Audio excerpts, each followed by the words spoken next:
All right, welcome back, everybody. It is that time now where we cross over to Vaylen. She is now in Oxford. That's where her bright red bus has taken her to. And let's find out what she's got in store for us now.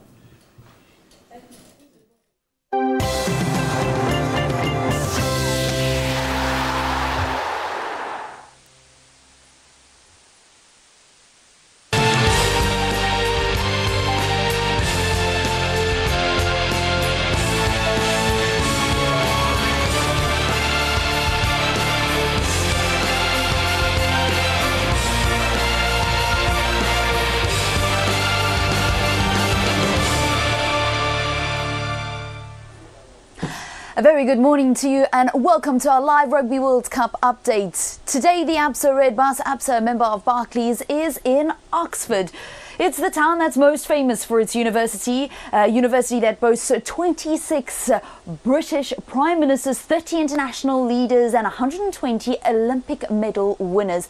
Even South Africa's very own former head coach Nick Mallett actually studied here at Oxford University. We are making our way down to London for South Africa's quarter-final against Wales, which will be taking place on Saturday. But we're still taking in the wonderful sights and sounds of England. It's good to be in your company. Speaking about the Springboks, let's check in with what is the latest from the Springbok camp with our camp correspondent Simon Burke, because it's a new week and the Springboks have got a new home base to train for ahead of the quarter-final. The Springboks have relocated to Penny Hill Park in the Surrey countryside, just outside London, for their quarter-final clash against Wales. It's an impressive training venue, and it is the HQ of England Rugby, but it's now vacant because England didn't make it to the quarterfinals. We haven't been here long, but it looks quite a fantastic place. Training feels quite close, so it's nice and comfortable. But yeah, we're just looking forward to spending the week here, and yeah, I mean, the main focus is on Saturday. We don't care where we stay. We just want to go out there and play Saturday. It's quite a way out of town, so I think what is nice that you distance yourself from being able to be caught up in what goes on around you. So the focus and full intensity of trainings will be high. I think it's a fantastic facility. I'm not too sure, despite the pool being heated, the temperature's a little bit colder than what we had over in the Lensbury for the last couple of days. So fantastic facilities, and I think the way England have been increasing in terms of their ability to compete with the best in the world, and it comes to the standards that they set themselves off the field. And if you look at this, some world-class facilities that hopefully we can use to the best of our abilities and help us to prepare fully for this weekend's game.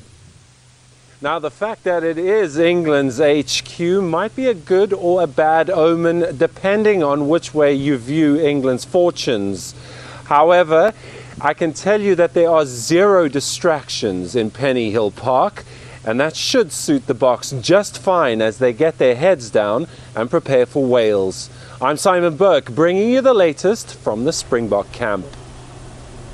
Well, thank you very much to Simon. There may not be anything to detract the Springboks' focus at Penny Hill Park, but there is a lot of focus on what's going to happen in that lock position. We're going to have Mac Masina coming in a short while just to chat a little bit about what Hanneke Meyer may do. Yeben yesterday, while he was not only speaking about Penny Hill Park and about that being the Springboks' new team base, also spoke about his enjoyment of playing alongside Lood de Jager and how that kind of spurs him on just because of Lood de Jager's work rate. However, Victor Matfield looks set to be fit, and will Meyer choose Matfield, and who would he drop between Yeben and Lood de Jager? It's a question that certainly is being bandied about a lot this week, and we'll only have a proper conclusion when Hanneke Meyer does announce his team. I'm going to get Mac Masina's thoughts on that in a short while.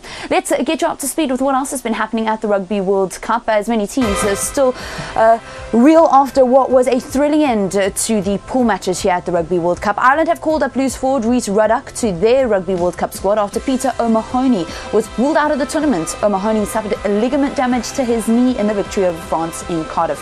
The Irish are still waiting to learn the extent of captain Paul O'Connell's hamstring problem and fly half Johnny Sexton's groin strain. The Six Nations champions will face Argentina in the quarters on Sunday, and they could be without influential flanker Sean O'Brien, who was cited yesterday for allegedly striking France's Pascal Papé. Well, after a thrilling end to the pool stages here, 3 other players were cited for foul play: Argentina's Marcelo Bosch and Scotland's duo Ross Ford and Johnny Gray. And then participants in the Rugby World Cup 2015 met the Queen, just some of them, at a reception in Buckingham Palace yesterday. The Queen's grandson, Prince Harry, who's an honorary president of England 2015, said England may no longer be represented on the pitch, but as a nation we're incredibly proud to be hosting such a successful tournament and a showcase of rugby, which I truly believe will help to grow the game. And all the stats that World Rugby shared with the media yesterday show that they are set to break all attendance records when it comes to this Rugby World Cup.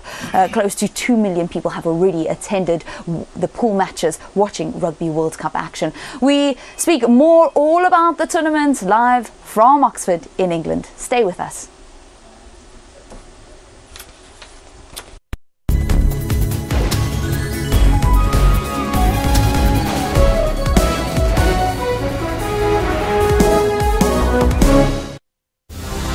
Across the globe, locally, and on the entire continent. Every second, every minute, and every hour. There's always a breaking story. We commit to giving you the most important, significant, and interesting news. That's why it is not a surprise that more Africans are tuning to SABC News to find out what is happening. Because when news break, we've got you covered. SABC News, Africa's news leader. SABC brings to you Rugby World Cup 2015. Let's do this. Welcome back to our live Rugby World Cup update. We're coming to you from Oxford as the ABSA Red Bus, ABSA, a member of Barclays, is making its way down to London for the quarterfinals. It's now my pleasure to welcome into our travelling studio Mac Masina, former professional player, former Springbok Sevens player. Mac, good morning to you. Morning, are you well? Yeah, very good, thank you.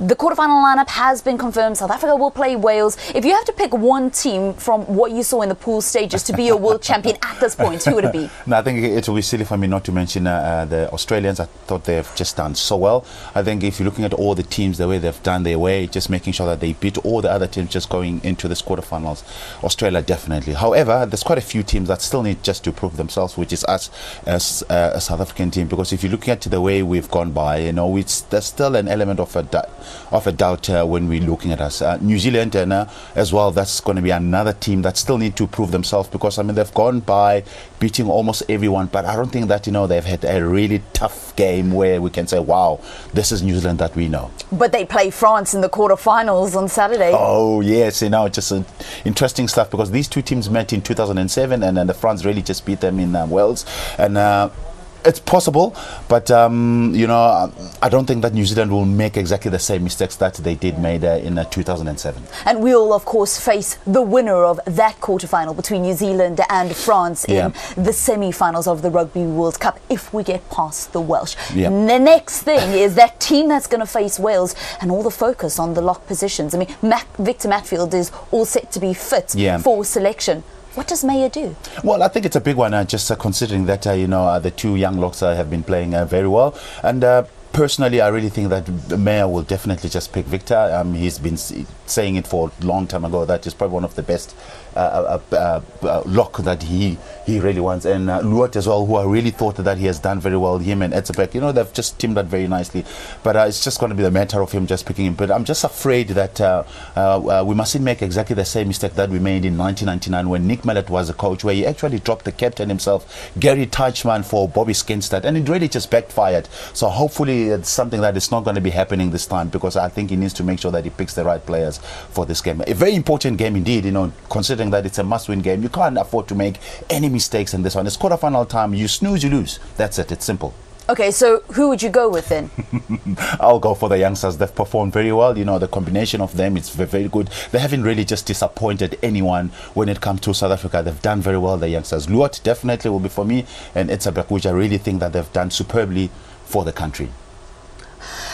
Mac, Wales, every time we mention that we're facing them in the quarterfinals, everybody says, well, Wales had to they've been suffering so many injuries, almost as if it's going to make it so much easier. Your take on the match? Well, it's not. The last time when we played this team, it was last year in November, they actually beat the Springboks, fair and clear. So there's that element of them believing that they can beat the Springbok team. However, you know, the way they've played as well, I mean, yes, they've lost last week, but they've had some good hard games. They could have really just won the game. But hopefully that the Springboks will still have to show us what we haven't really seen. Personally, the last time we saw the Springbok play, probably one of the best games, it was this year when they played against the All Blacks at Ellis Park Stadium, where I really thought that the Springboks were superb. They were superb in almost all the angle until that last 5 minutes. I think if the Boks can bring that game plan going towards this quarterfinals, semi-finals, blah, blah, blah, and the finals, there shouldn't be a problem that the Boks can really not able just to win this competition. But it's going to be a very tough one. Although, if you're looking at the way they've been playing, Vaylen, it's a totally different pattern game where it's from 9 to the forwards, it's from 9 to the forwards. So we're keeping it very close. We're trying to rely on the big forwards to try and give us the go forward, instead of perhaps maybe just using our backline players. Because if you look at the backline players, I really think that we've got so much talent out there. We still haven't really just used those players in order for them just to bring results for the country. All right, thank you very much, Mac. Always good to hear your insights, and we look forward to seeing what Hanneke Meyer has to say about that big lock question. Will it be the young guns of Lot Diago and Ebenezer, or will he go with fit again Victor Matfield? We'll have to wait and see. As we came into Oxford yesterday on our travels down to London, we stopped over at a wonderful historic site. It's the Blenheim Palace. Not only is it the birthplace of famous wartime leader Sir Winston Churchill, but it's got over 300 years of history. It actually was a gift that was given from Queen Anne to the first Duke of Marlborough, John Churchill, after he achieved victory in the wars for the Spanish succession. It is an amazing venue, and they're doing so much with it. So I got the opportunity to chat to the CEO of the Palace of Blenheim.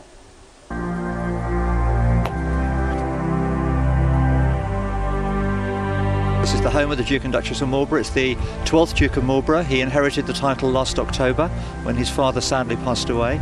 So we're with the 12th Duke of Marlborough. They live on the private side, which is over on the left-hand side of the palace as you look at it. And it's very much their home. We're very proud of the fact it's a family home, because that makes it very special. You're not coming into an empty, soulless place. You're coming into a place that's got heart, and it's got memories of being a family home. We're sitting in the middle of a 12,000 acre estate, so about 5,000 hectares. The actual park we're standing in is about 2,000 acres, and it's a World Heritage Site. That makes it very unique. We were one of only 29 World Heritage Sites in the United Kingdom, one of only 1,000 or so in the world. So it's a terribly important, significant building for its history, for its heritage. Capability Brown did lots of work here on the landscaping at the end of the 1880s, so we've got lots of cultural and landscaping facets as well. We're an important visitor business, we're an important venue for weddings and for fantastic celebrations, and we just love connecting with people. We've got so much to share, we're a wonderful part of history, and people love coming here. Blenheim's got so much connections, particularly through Winston Churchill, but as well as the more general historical aspects of being a non-royal palace. It's very much part of what visitors do when they come to the UK, and we do get lots of visitors from South Africa, and they have a wonderful time here.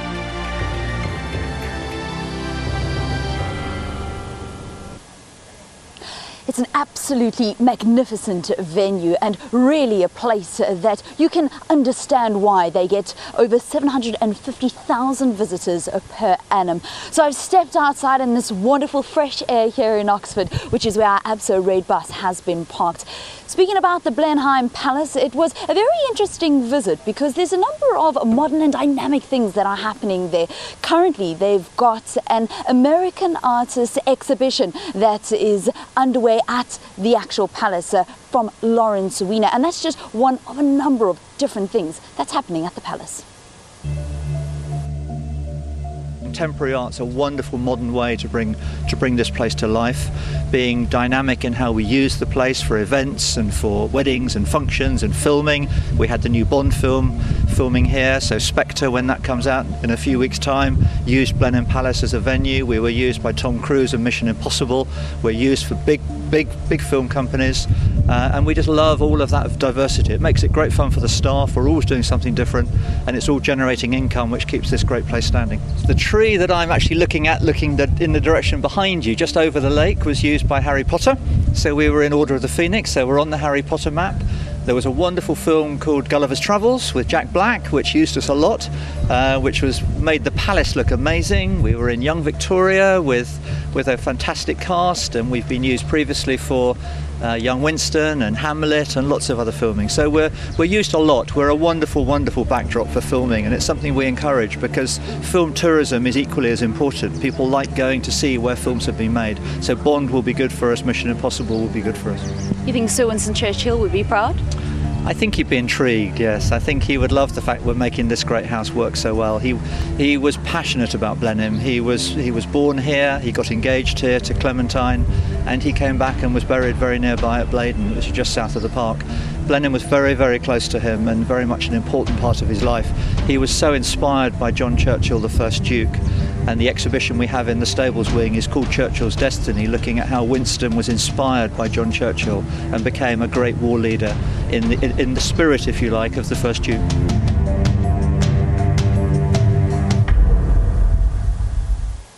And that's how we conclude the end of this Rugby World Cup update, which has been brought to you live from Oxford. We stay in the town for tomorrow morning's broadcast, but the Absa Red bus is going to be parked outside of Kassam Stadium, which is home to Oxford United. You'll remember that as the former club of former Bafana Bafana goalkeeper Andre Arends. So that's something that you can look forward to on tomorrow morning's show. Otherwise, have a brilliant Tuesday ahead. I look forward to joining you again tomorrow. It's back to Leanne in the studio. Stunning. Thank you very, very much.